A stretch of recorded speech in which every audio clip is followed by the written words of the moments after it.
Gold, trusted gold buyers. మీరు తాకట్టు పెట్టిన బంగారాన్ని విడిపించి ఈ రోజు ఉన్న మార్కెట్ ధరకు కొనబడను. కనిపించింది వెస్ట్ బెంగాల్ కి సంబంధించి. వెస్ట్ బెంగాల్లో కూడా చాలా కీలకమైనటువంటి ఒక మార్పు అనేది రాబోతోంది అన్నట్టుగా ట్రెండ్స్ అయితే చెప్తున్నాయి. ఉన్నటువంటి 294 స్థానాల్లో ఒక స్థానంలో మాత్రం ఎలక్షన్ కమిషన్ మళ్ళీ రీపోలింగ్ నిర్వహిస్తోంది. కాబట్టి 293 స్థానాలకి సంబంధించి చూస్తే ఇప్పటికి 276 స్థానాల్లో ఒక పిక్చర్ అనేది అయితే కనిపిస్తోంది. అందులో కీలకమైనటువంటి మెజారిటీ మ్యాజిక్ ఫిగర్ అనేది 148 స్థానాల్లో ఉంటుంది. అందులో బీజేపీ 142 స్థానాలు, ఇంకొక 6 స్థానాలు తక్కువగా ఉన్నాయి మెజారిటీని చేరుకోవడానికి. టీఎంసీ 120 స్థానాల్లో ఉంది. డిఫరెన్స్ అనేది 22 స్థానాల్లో కనిపిస్తోంది. కాంగ్రెస్ 6 స్థానాల్లో ఉంది. లెఫ్ట్ పార్టీలు 3 స్థానాల్లో కనిపిస్తున్నాయి. ఇప్పుడు భవానీపూర్ నుంచి మమతా బెనర్జీ సువేందు అధికారి మీద ఫస్ట్ రౌండ్లో వెనకబడింది, 3000 ఓట్ల తేడాతో వెనకబడింది అని చెప్పినప్పుడు కూడా సెకండ్ రౌండ్కి వచ్చేసరికి మమతా బెనర్జీ పుంజుకున్నట్టుగా కనిపిస్తోంది. సో రియాజ్ గారు, వెస్ట్ బెంగాల్. కవిత గారు, మీకు ఒక విభిన్నమైన అనాలిసిస్ నేను ఇచ్చే ప్రయత్నం చేస్తాను. అదేంటంటే బెంగాల్కు సంబంధించిన జియో డెమోగ్రఫీ మీద చాలామందికి అవగాహన ఉండదు. అంటే బెంగాల్లో మనకు ప్రధానంగా 3 బెంగాల్ భౌగోళిక ప్రాంతాలు కనిపిస్తాయండి. North Bengal, central Bengal, south Bengal. ఇందులో ప్రధానంగా మనకి ముర్షిదాబాద్, అట్లాగే నిజాంపూర్, బీర్భూమి, మాల్దా, అట్లాగే 24 సౌత్ పరగణ, కలకత్తా చుట్టుపక్కల ప్రాంతాల్లో చాలా బలమైన పార్టీ టీఎంసీ. ఇప్పుడు ఈ ఫిగర్స్ కనబడతా ఉన్నాయి కదా, ఉదయం నుంచి మనం ఈ ఫిగర్ చూసుకుంటూ వస్తూ ఉన్నాం. ఒకసారి సడన్గా మనకి టీఎంసీ ఇదే లీడింగ్లో కనబడతా ఉన్నది.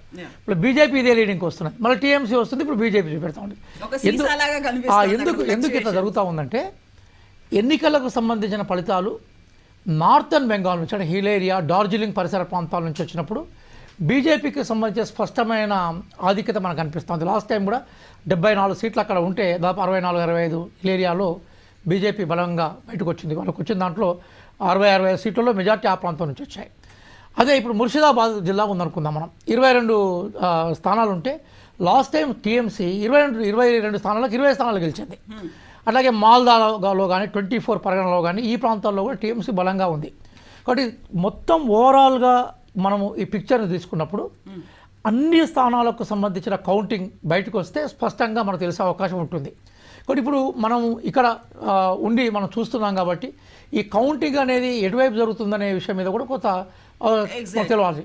ఇంకోసారి మీకు కీలకమైన విషయం చెప్తాను. అదేంటంటే లాస్ట్ టైము లెఫ్ట్ పార్టీలకు ఒక సీట్ వచ్చింది సబ్జెక్ట్ టు కరెక్షన్, కాంగ్రెస్ పార్టీకి ఏమీ సీట్ రాలేదు. అయితే ఈసారి ఏమైపోయిందంటే కాంగ్రెస్ పార్టీ మొత్తం 294 సీట్లకు 294 సీట్లో పోటీ చేసింది.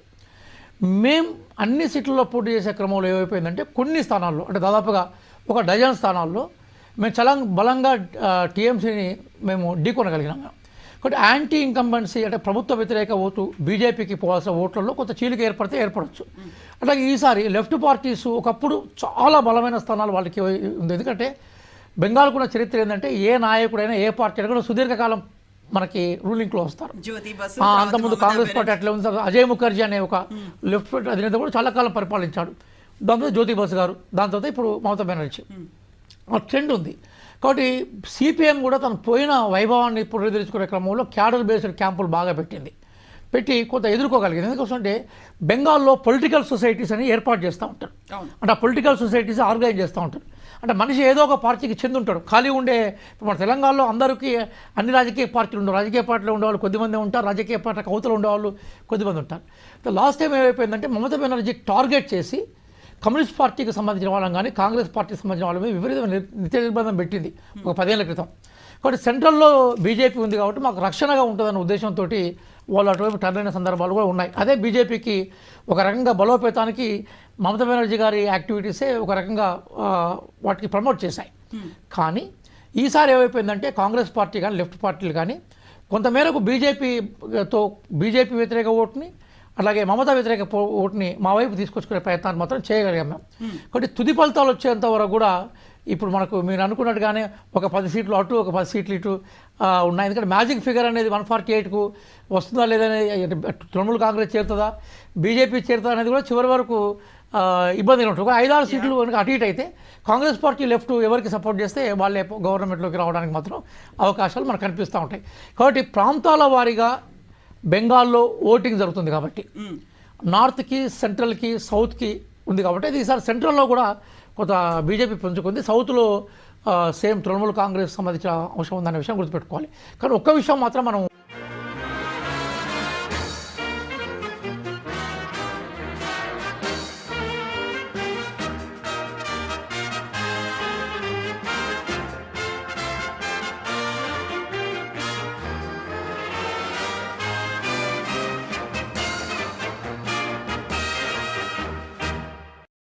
ఈ ఎలక్షన్స్ తర్వాత ఉంటే మీరు జైల్లో ఉంటారు లేదా బెంగాల్ అవతల ఉంటారని చెప్పేసి కూడా బెదిరించింది.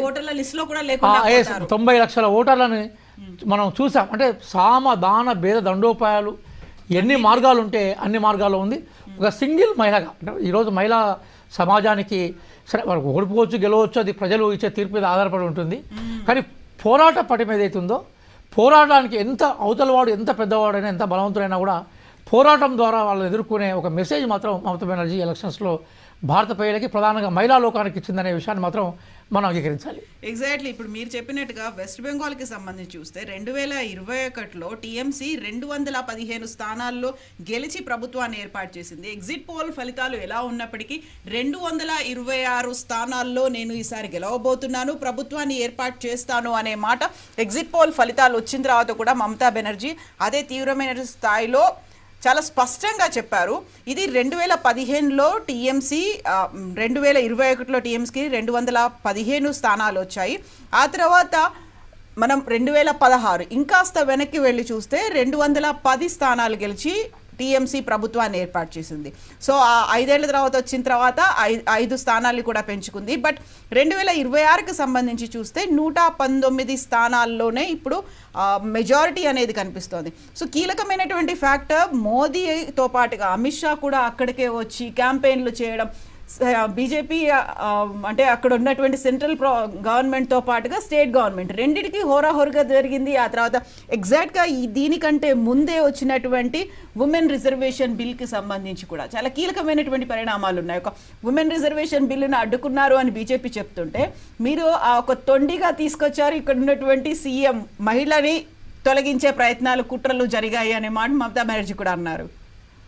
ఇప్పుడు కవిత గారు మనం చాలా ఆనెస్ట్గానే మాట్లాడుకుందాం. మనం ఇప్పుడు విషయం ఏంటంటే ఉమెన్ రిజర్వేషన్ బిల్ పాస్ అయింది 2023లో. స్వయంగా హోంమంత్రి అమిత్ షా గారే ప్రకటించారు కదా, ఈరోజు ఉమెన్ రిజర్వేషన్ బిల్లు పాస్ అయింది.